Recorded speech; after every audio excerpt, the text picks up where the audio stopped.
Mes chers compatriotes, le 24 mars 2024, le peuple sénégalais a fait le choix de la rupture et de la transformation systémique en m'élisant au premier tour de l'élection présidentielle. Ce scrutin historique, tenu dans un contexte de recul de nos droits fondamentaux les plus élémentaires, fut imposé par un peuple debout, un peuple qui a préféré le courage à la résignation. Cette confiance populaire m'honore et inspire la détermination de la politique de la nation que la Constitution me confère. Elle m'inspire dans la mission que j'accomplis pour penser notre avenir commun et pour rompre avec les méthodes de gouvernance anachroniques au regard des exigences renouvelées de notre société politique. Dès mon installation, j'ai entrepris de faire l'inventaire, comme m'y oblige l'article 1.7 de la loi portant code de transparence dans la gestion des finances publiques. Les résultats de l'audit soumis à ce jour à la Cour des comptes pour validation font ressortir une gestion publique empreinte de légèreté qui ont occasionné des dérapages volontairement cachés dans la gestion des finances publiques avec une évolution incontrôlée de la masse salariale, de la dette et des intérêts de la dette, une non-maîtrise des subventions et un dérapage dans les tirages sur les ressources extérieures. Les manquements notés ont entraîné une détérioration grave du cadre des finances publiques de notre pays. Le gouvernement, après échange avec les partenaires techniques et financiers et les autres partenaires, reviendra largement sur le sujet et le rapport approuvé par la Cour des comptes fera l'objet d'une publication. D'ores et déjà, je tiens à assurer que les responsabilités seront situées à tous les niveaux de la chaîne administrative et politique. Mes chers compatriotes, mon serment devant Dieu et la nation d'honorer nos institutions et tremper du sang des Sénégalais tombés l'idéal national en bandoulière lors des nombreuses luttes pour notre démocratie. Malheureusement, la majorité parlementaire a décidé de ramer à contre-courant de la volonté du peuple sénégalais, pourtant clairement exprimée au soir du 24 mars 2024. D'abord en refusant, le 29 juin 2024, de tenir le débat d'orientation budgétaire pourtant obligatoire pour le motif simpliste d'une supposée attaque reçue sur le terrain politique. Cette violation d'une obligation légale prévue par l'article 56 de la loi organique relative aux lois de finances aura gravement contribué à ternir l'image du Sénégal aux yeux des institutions internationales. Ensuite, en rejetant le 29 août 2024 le projet de loi constitutionnelle visant à concrétiser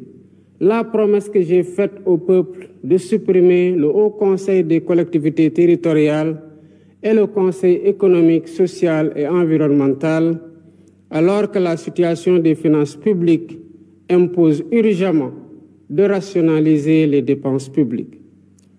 Enfin, en allant jusqu'à l'usurpation des prérogatives constitutionnelles du président de la République pour fixer une date pour la déclaration de politique générale en violation flagrante de l'article 84 de la Constitution et de l'article 97 de la loi organique portant règlement intérieur de l'Assemblée nationale, sans parler de la menace d'une motion de censure que cette majorité fait planer sur le gouvernement. Mes chers compatriotes, en imposant par la force du droit la date du 13 septembre 2024 pour la déclaration de politique générale, il ne s'est pas agi de duper le peuple sénégalais, mais simplement d'asseoir fermement l'autorité de la loi et de rappeler par les actes que l'ordre politique sous mon magistère ne supplantera jamais l'ordre légal. Il y allait donc de mon devoir juridique, éthique et moral de ne céder la moindre parcelle de tolérance aux contenteurs de la loi. J'en ai donc conclu que le gage d'une collaboration franche avec la majorité parlementaire dans le seul intérêt du peuple sénégalais était une illusion. Celle-ci ayant décidé de se détourner du peuple pour promouvoir le culte du blocage et ainsi entraver la mise en œuvre du projet sur la base duquel j'ai été élu. Voilà pourquoi,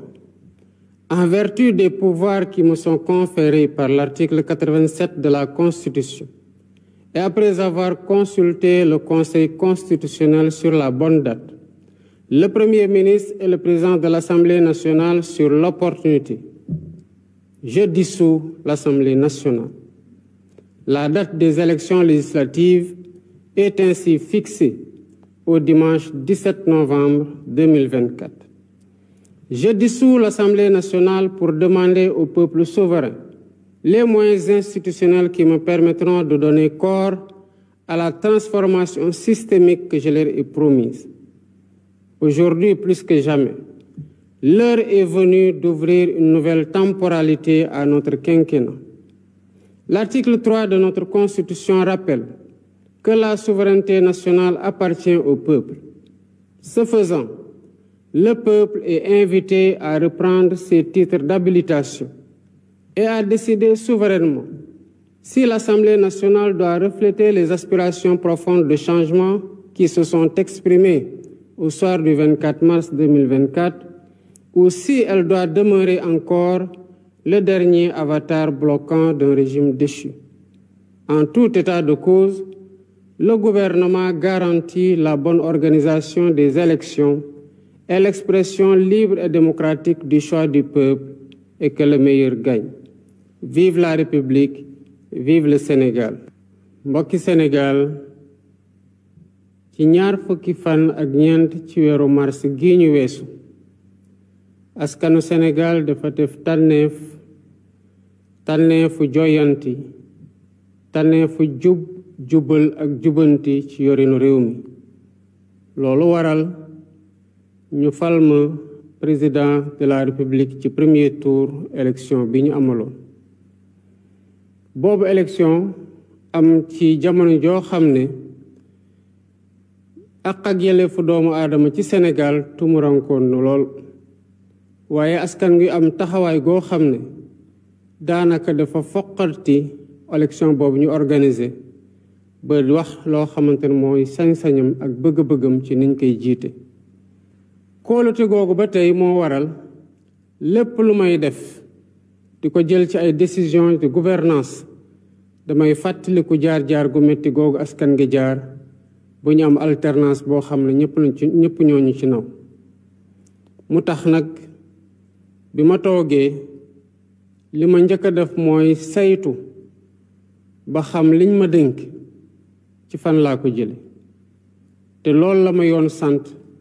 muy li ñuy wax code de transparence dans la gestion des finances publiques, maanaam sart guy may wax di ñu wax ñun ñëpp naka la ñuy saytoo ci yorin gu rafet ci alalu mbooro. saytu googu li ci tukkee jébbal nañ ko Cour des comptes mu war ko saytuwaat ba dëggal ko, bu ko defee dinañ ko jébbal askan wi wax leen na tamit fii lañ jëlee réew mi. waaye saytu googu wone na que yorin gi ñaaw na lool te am na loo xamante ne nëbb nañ ko askan wi ci yorin wi luy wone ay dérapage, maanaam doxalin goo xam ne dafa mel ne lu rëccal masse salariale, rëccal bor yi,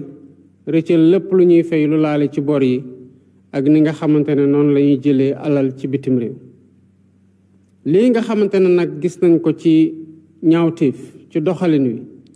mu waral ba suñu koom-koomu réew lompoñ. gouvernement bi bu waxtaanee ñi nga xamante ne ñoom la seqal mbir mi dina ñëw waxtaan ak sénégalais yi jébbal leen lépp loo xamante ne Cour des comptes joxe na ko. waaye nag may biral ne ñëpp ñi nga xamante ne ci li ñu fekk nii ci ñaawteef ak ci guute gu mu gël Sénégal laale nañu ci, yoon dina def liggéeyam ci ñëpp ñoo xamante ne seen loxo laale na ci. mbokki Sénégal, fi ñu jaar yàggul dara, ñun ñëpp xam nañu ko. mu nekkoon lu metti deret tuuru ci ay bakkan rot ci waaye askan gi am ndëgër laay pour défendre li ñuy woowee suñu démocratie loolu nag dafa mel ne ñi nga xamante ne ñoo ëppi doole ci assemblée nationale dañu ko fas yéene gàntal ba di dem ci li nga xamante ne du ci li Sénégalais yi bëgg ba li taxoon ñu xeex ba am élection bu ñu am ak résultat bu ñu am njëkkee nañu ko ci weeru juin 2024 ñu am wareefu def li ñuy woowee débat d'orientation budgétaire ñu bañ ne duñ ko def ndax dañu leen a wax lu leen neexul ci langue politique loolu nag di jalgati ci charte bi nga xamante ne moo yoonal lépp lu laale ci loi de finance fii ci Sénégal moo yàq deru Sénégal ci biir réew mi ak ci bitim réew loolu doyul ñu toftal ci weeru août 2024 ba tey ma jébbal leen projet de loi pour ñu réviser constitution bi ndax ñu mën a dindi au conseil des collectivités territoriales ak conseil économique social ak environnemental yoo xam ne alal gi cay dem amuñu ci beneen yéene lu dul defaat ko ci réew mi def ko ci ndaw ñi def ko ci mbéy mi ñu bañ ne duñ ko dindi donte loolu laa diggalante askan bi ba tey dem nañu sax ba foqar ci sañ-sañu président de la république bi ma doon di fixer datu déclaration de politique générale salfaañe article 84 suñu constitution ak article 97 loi buy porter règlement intérieur assemblée nationale waxatuma sax ne ñu naan dañuy daanal gouvernement bi nga xamante ne moom lañ fi teg mbokki Sénégal gannaaw bi ma gisee ne ñii fu ñu taxaw nekkatul ci yoon ak ci yoonal ci laa leen delloowaat ci yoon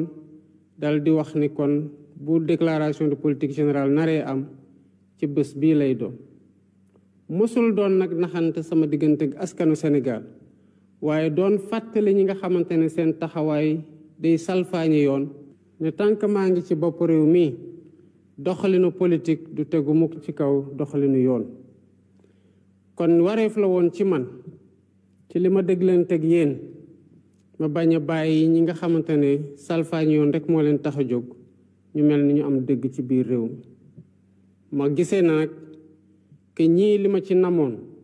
mooy bokk ak ñoom ci waxtaan ñu mën a avancer mënuma am benn yaakaar ak ñoom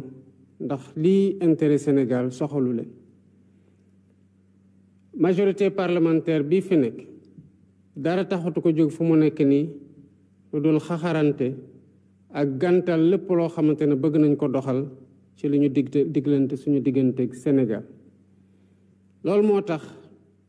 ma delloowaat ci li ma constitution may muy article 87 constitution boobu ñu bokk gannaaw bi ma ci waxtaanee conseil constitutionnel laaj ko ban mooy date bi nga xamante ne su ma ci dissoudre assemblée nationale dinaa tegu ci yoon waxtaan ceeg premier ministre waxtaan ceeg président assemblée nationale ci ndax loolu lu ñu rafetlu la am déet ci jamono bu ñu toll ci laa jël décision ne assemblée nationale bi tas naa ko bés ni ki tey dinañ dem nag bu soobee yàlla ci élection yu bees yoo xam ne mu ngi nar a amee ci dimanche fukki fan ak juróom-ñaar ci weeru novembre ci at bii ñu nekk li waral ma tas assemblée nationale du lenn lu dul bëgg ñu delloowaat ci askan wi pour man mii ci sama bopp ma laaj leen ñu jox ma jumtuwaay yu tax ma mën a doxal li nga xamante ne loolu lañ ma wóolu kon tey jii askan wi moo moomaat boppam moomaat baatam te am sañ-sañu xam na kan lay jox majorité assemblée nationale pour mu doxal article 3 bu constitution bi dafa wax ne sañ-sañ bi askan wi ko moom kon sañ-sañ googu delloowaat nañ ko ci askan wi ku ci ne nag am sañ-sañ tamit dem ci askan wi laaj leen taataan seen baat ku mu ci wóolu jox la di nga ko teewal assemblée nationale ku mu ci wóoluwul jox la doo ko teewal assemblée nationale waaye buñ ñu joxee ci gannaaw buñ ñu wóoloo ci 24 mars 2024 dinañ ñu jox sañ-sañ ñu doxal ba bu ñu toogee bu ñu laajee bilan dañu leen mën a wax ne lii lañ diglante woon ak yéen doxal nañ ko ba fii lañ ci toll. ak nu mu mënti demee nguuru Sénégal doggu nañ wote yi ñu dem dinañ ko organiser gu mucc ayib ba li nga xamante ne moom la sénégalais yi tànn doon lu génn ci mbañ gàcc yi. yal na yàlla sàmm Sénégal sàmm sénégalais yi jërë ngeen jëf.